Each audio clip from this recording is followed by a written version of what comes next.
Sholat, tapi pikiran melayang. Begini jawaban Rasulullah yang menggetarkan hati. Pada suatu majelis Rasulullah, suasana terasa begitu tenang. Para sahabat duduk melingkar menyimak setiap perkataan beliau dengan penuh perhatian.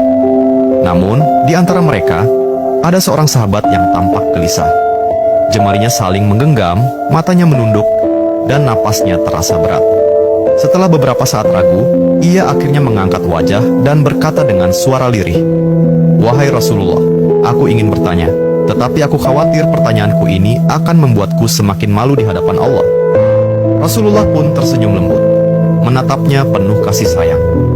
"Katakanlah, wahai saudaraku, tidak ada pertanyaan yang membuat seseorang hina jika ia bertanya untuk mencari kebaikan." Sahabat itu menarik napas dalam, matanya mulai berkaca-kaca. "Wahai Rasulullah, aku merasa salatku sering tidak khusyuk. Kadang aku mengingat urusan dunia, kadang pikiranku melayang entah kemana. Aku takut salatku tidak diterima oleh Allah. Apakah dengan salat seperti itu, aku tetap mendapatkan pahala?" Suasana majelis seketika menjadi hening. Para sahabat lainnya ikut menunduk, merasakan kegelisahan yang sama. Mereka tahu betapa beratnya pertanyaan itu. Namun, yang terjadi setelahnya benar-benar di luar dugaan. Rasulullah tidak langsung menjawab. Beliau menatap sahabat itu dengan penuh kelembutan. Lalu tiba-tiba air mata mulai membasahi pipi beliau. Para sahabat terkejut. Mereka jarang melihat Rasulullah menangis dalam situasi seperti ini. Dengan suara bergetar, beliau berkata, "Demi zat yang jiwaku berada di tangannya, sungguh setan tidak akan pernah berhenti berusaha mencuri bagian dari salat seorang hamba hingga ia teralihkan. Tetapi ketahuilah, Allah tetap melihat usahamu." Rasulullah menarik napas dalam, lalu melanjutkan, "Wahai saudaraku, jika engkau meninggalkan salat hanya karena takut tidak khusyuk, maka setan akan menang.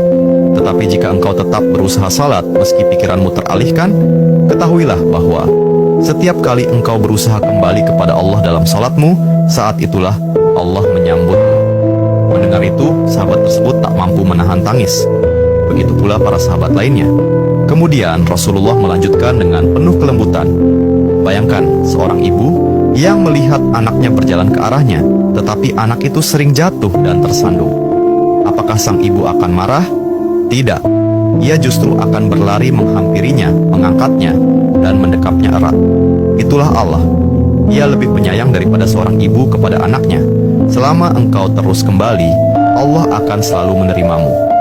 Air mata mengalir di pipi sahabat itu. Kata-kata Rasulullah begitu menusuk hatinya. Sejak hari itu, ia tidak lagi putus asa dalam sholatnya. Ia tetap berusaha khusyuk, dan setiap kali pikirannya melayang, ia mengingat nasihat Rasulullah.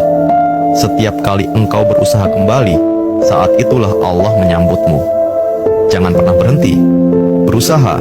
Jika kisah ini membuka wawasan kita, yuk berbagi. Biar banyak yang tercerahkan. Setiap satu kebaikan dibalas Allah 10 kali kebaikan. Barakallah forever. Amin ya Rabbal Alamin ya Mujibas Sailin.